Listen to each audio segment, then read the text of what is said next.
আজি আমাৰ ভাৰতীয় জনতা পাৰ্টিৰ নীতি আৰু আদৰ্শৰ প্ৰতি আকৃষ্ট হয় এই ঢেকীয়াজুলি সমষ্টিত প্ৰায় 4 শতাধিক বিভিন্ন সমাজৰ ব্যক্তিয়ে যোগদান কৰিলে। কংগ্ৰেছৰ বহুত সক্ৰিয় সদস্য আছে আৰু অন্য পদবীত থকা ব্যক্তি আছে, ৰিটায়াৰ্ড টিচাৰ আছে আৰু সামাজিক সংগঠনৰো মানুহ আছে। তো আমাৰ মন্ত্ৰী মহোদয়ৰ উপস্থিতিত আটাইয়ে ভাৰতীয় জনতা পাৰ্টিত যোগদান কৰিলে।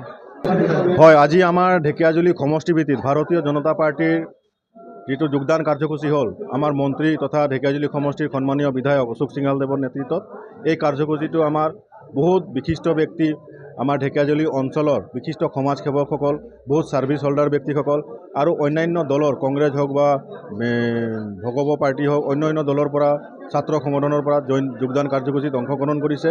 এওঁলোকৰ বিশেষ অৰিহণা আছে আৰু তেখেতসকলৰ নেতৃত্বত আমাৰ বিজেপি দলৰ যিটো সংগঠনভাৱে অধিক শক্তিশালী হ'ব আৰু 2026 চনত আমি 1,30,000 ভোটৰ ব্যৱধানত আমি ঢেকীয়াজুলি সমষ্টিত বিধায়ক মহোদয়ক জিকাম বুলি আমি প্ৰতিশ্ৰুতিবদ্ধ।